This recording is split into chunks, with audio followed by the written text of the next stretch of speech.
This is Optimal Startup Daily, episode 166. Girl Scouts are better hustlers than Cub Scouts, and what it means for your business, by Nick Loper of SideHustleNation.com. And I'm Dan. Welcome back to Optimal Startup Daily. I am your host and narrator, here every single day reading to you from some of the best blogs on entrepreneurship. And now let's hear from Nick as we optimize your life. Girl Scouts are better hustlers than Cub Scouts, and what it means for your business, by Nick Loper of SideHustleNation.com.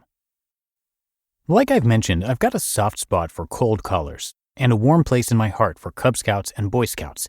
So combine the two, and I'm already pulling out my wallet.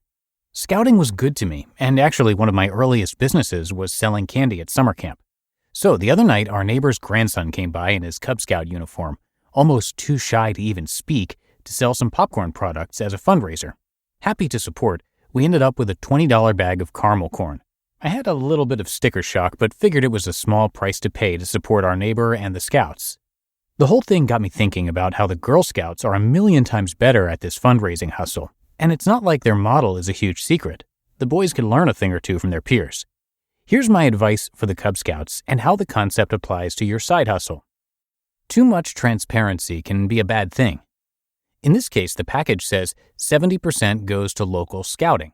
What they're trying to say is, thank you for supporting our cause. But when your charity runs on volunteer and child labor, and you still have a 30% overhead, that's not impressive. The result of this statement is reinforcing in the customer's mind, hey, you just paid 3 times more for this than it's worth, sucka. Your customer already feels good about their purchase, otherwise they wouldn't have made it. There's no need to remind them of the hefty markup. Instead, you know what the Girl Scouts put on their cookie boxes? The 5 skills the cookie program develops that girls will use throughout their lives: goal setting, decision-making, money management, people skills, and business ethics.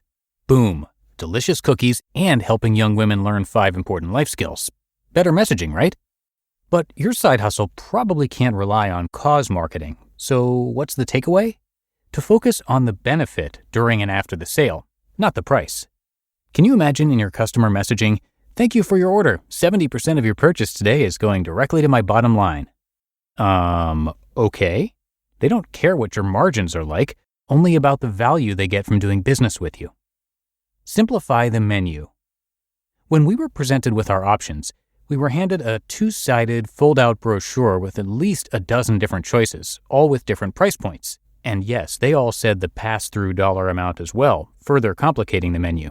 It was overwhelming. And sure, there are probably an equal number of flavors of Girl Scout cookies, but the prices don't vary much box to box, and pretty much all the boxes are the same size. It's much easier to make a decision when some of the variables have been removed for you. Thin Mints only come in one size box, whereas the caramel corn had different size packages and add-in options.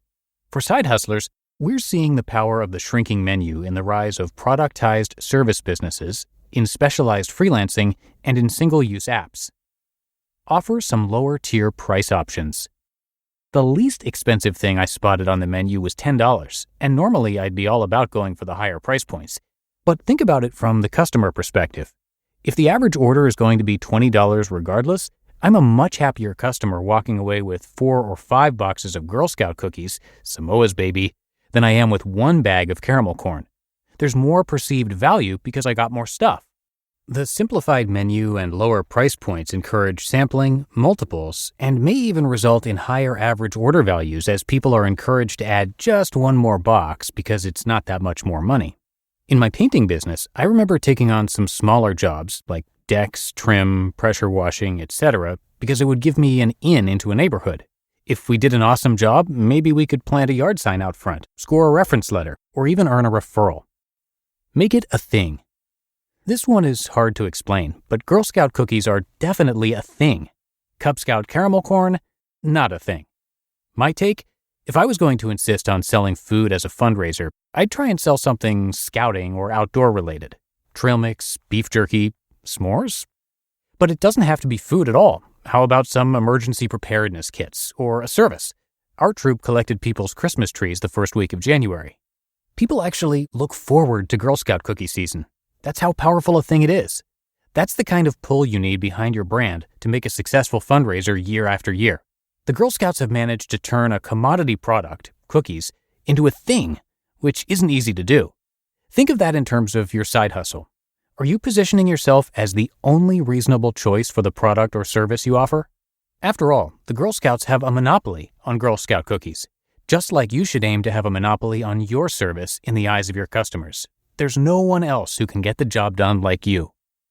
The bottom line: Girl Scout cookies are a $700 million a year business. I couldn't find any data on the Cub Scouts popcorn business. Sorry, fellas, the ladies win this round hands down. You just listened to the post titled "Girl Scouts Are Better Hustlers Than Cub Scouts and What It Means for Your Business" by Nick Loper of SideHustleNation.com.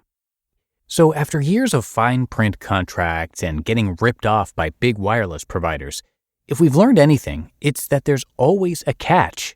So when I first heard that Mint Mobile offers premium wireless service starting at just $15 a month, I thought, what's the catch? But after speaking with them and using their service, it all made sense. There isn't one. Mint Mobile's secret sauce is that they're the first company to sell wireless service online only. By cutting out retail stores, there's no crazy overhead costs that get passed down to you in the form of mystery fees. Instead, Mint just passes on sweet savings direct to you. I was able to switch out my SIM card, which was super easy, and cut my wireless bill, saving around $40 a month. This is the fastest money I've ever made. All plans come with unlimited talk and text, plus high-speed data delivered on the nation's largest 5G network. To get your new wireless plan for just $15 a month and get the plan shipped to your door for free, go to mintmobile.com/OSD. That's mintmobile.com/OSD. Cut your wireless bill to $15 a month at mintmobile.com/OSD. And thanks to Nick for letting us share his post. Nick retired from corporate America at age 25 and is now a full-time entrepreneur involved in a variety of projects. He's also the host of the podcast The Side Hustle Show, which is for part-time entrepreneurs looking for actionable tips to start or improve their businesses. It's a great podcast, and you can usually find it in the top charts of the business podcasts in Apple Podcasts. Definitely worth checking out. And the blog is great too, of course. Come by SideHustleNation.com for a lot more and to show your support for Nick Loper. He and the rest of our contributing authors always appreciate it. And that's going to do it for episode 166 of Optimal Startup Daily. I will, of course, be back with you tomorrow where I'll have a post from Derek Sivers. So stay tuned for that, where your optimal life awaits.